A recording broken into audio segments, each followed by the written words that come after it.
Hello.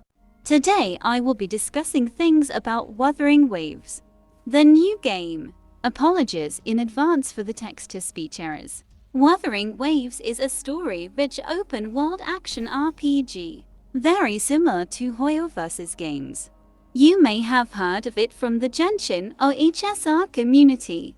It is currently very popular due to the similarities between it and Hoyo vs. games, and also because it is so good. Now, the first thing I want to talk about is its combat design. The combat is a little complicated, but it is certainly making the game much more fun. There are three main combat mechanics.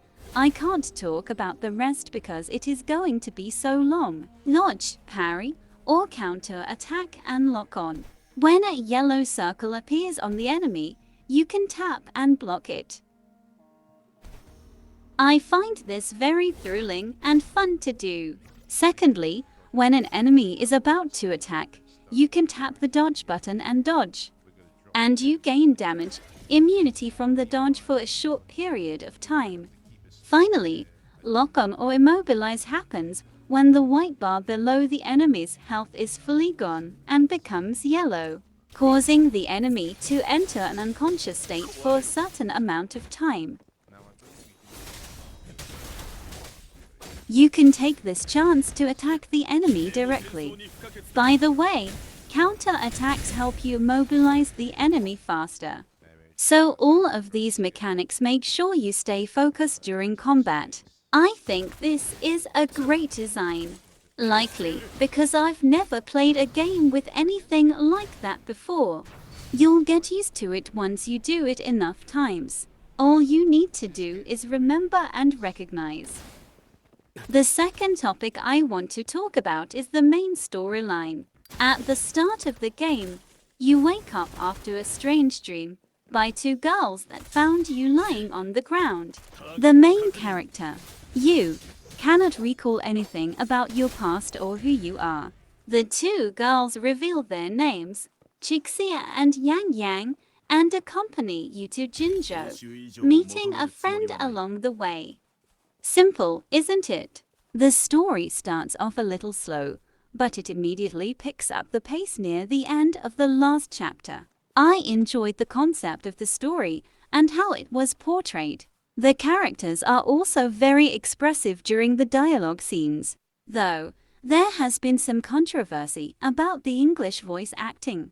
Some people say the acting wasn't good enough, and I agree a little with those people.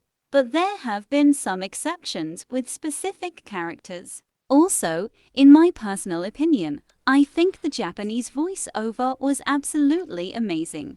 Of course, the game was just released a few days ago, so any criticism might be irrelevant later on. Plus, the developers are very generous, and they communicate very nicely with the community's feedback.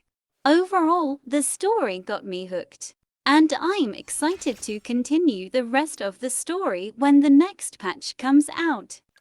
Now, the third thing I want to talk about are the character designs. But I want to say a quick side note before I continue. I am not a professional character designer. This is just my opinion, and take any word I say with a grain of salt if you are highly interested about the quality of the character designs. Now, I'd like to say that I think the character designs were pretty decent by my standards. People have said that the designs were rather simple. I don't fully disagree, but simple is a little bit of an overstatement. When you look at the character designs with just a glance, they all seem rather simple. But when you focus, they turn out to be quite detailed. Another thing people have been complaining about is the color palette of the characters, that they were too bland or too repetitive, and that there was too much white, red, blue or black on the clothes. While I find this to be true, I also think it's not that big of an issue. Sometimes it can help the viewers identify who is bad or who is good, or what their occupation is, and that to me is already good enough. Also, My personal favorite designs are Giant's design and Verena's. Combat-wise, I think all designs are decent and not that hard to understand. The enemies' designs are awesome too. Visually, the combat designs are outstandingly superb.